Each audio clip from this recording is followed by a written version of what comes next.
school reunion. That was about 25 years ago.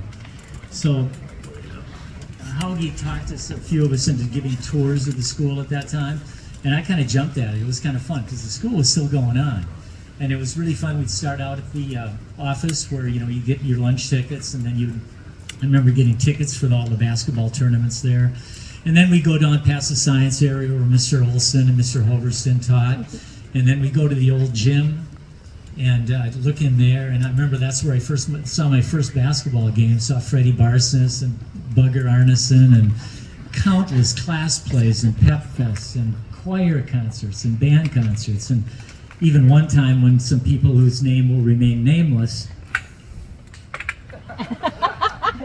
let a goat into the homecoming dance, and that was pretty funny for about a minute or so.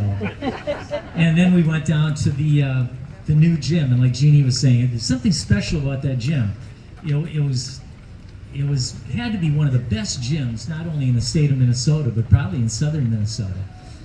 And all the people that played there, Steve Sands and Steve Stranamo and Steve Weisbecker and Steve Swiggum and Wendy Ring and Jim Kinsa, all these guys that I saw play ball, Scott Flum and Scott Nelson, and my brother played, and Brian Nystuen, all these guys that I had the privilege of playing with and sometimes playing pickup ball with. It was unbelievable. And seeing the old trophy case, pointing that thing out and seeing all the trophies in there way back from the 1920s, it was incredible. Then we go past the home ec room, and then we go past the band room where we saw when Mr. Skunberg and Mr. Loftus and Mr. Helly did the choir and the band concerts. Then we go past the egg shop when Mr. Shellstead was doing all the egg stuff with the kids.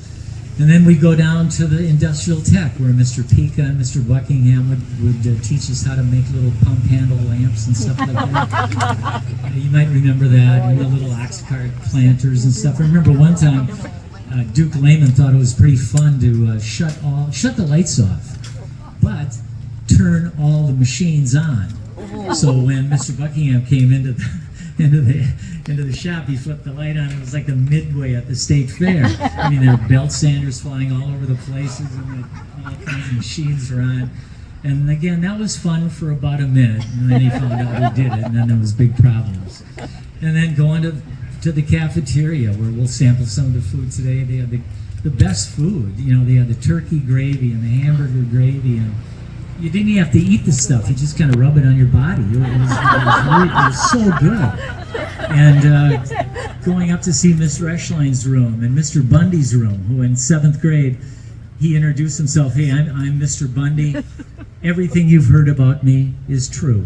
And of course, to a 7th grader, that was just absolutely frightening. And going up the stairs to Mr. Moss's room, his bookkeeping room, he was a real mentor to me and was a real inspiration in me going into teaching. Just a great guy and a real loss for the community. Miss Reschlein, we'd walk past her room and go to Mr. Hested with his social studies room, Mr. Moss's guidance counseling room, and telling stories the whole way. And the people we had were a lot of them were there in the 40s and 50s and 60s, and it was really a trip down memory lane for them.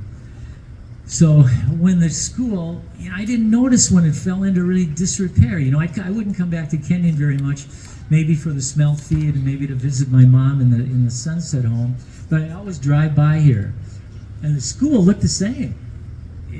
From the outside, there were a few broken windows and stuff like that, but it was just heartbreaking to hear that it was going to be demolished. I couldn't believe it. And, I saw the reason why, but it was just a killer. And thanks to the late John Cole and to the late John Trapp, those guys were bird dogs. They watched the demolitions just step by step and made sure that things like that were saved and not ended up in a scrap heap. And thanks to Trudy Stranamo, too, she kind of lit the match to, hey, we got to do something for our school. We got to do something. It can't just end up in a pile of bricks. For all the stuff that school meant and all the things it meant to people, it was just a killer. But I think we tried to do the best we could. And hopefully this will be a destination spot for people that come to our town or your town. And to find a lot of memories there. Just get up there, look at all the pavers. Over 400 of you have bought pavers, and many people have donated too. And in a small way, maybe the building will stay alive. So that's our hope. And we've got some merchandise over here, and we're not done. You know, we kind of have done phase one with this, but we've got some big plans to put some signage in the back, telling the story about the school, and some benches, and just make it kind of a real cool green space. But we're going to need your help. We just, the finances are such that we need your help. So you've contributed so much so far. 400 pavers, incredible, way beyond your expectations. So we thank you for that. And again, any questions or concerns at all? You got anything you want to shoot past me or anything? You've been a great audience, and yeah, it was the Halloween dance, but names will be unnamed. So anyway. Yeah, Alfie the Goat, I think that's over in Zimbrota. I don't know what happened to the little brown jug. We used to play Cannon Falls for that. So, anyway, enjoy the meal. Again, you'll probably bring back some memories smelling the sloppy joes if you go into the church. And again, thank you so much for all you've done to make this dream a reality. And just thanks for coming during a very warm day. And thanks to the band. Give the band another hand.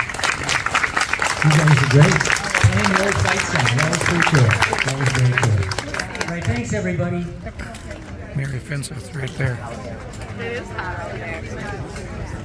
That one? Okay. How much longer?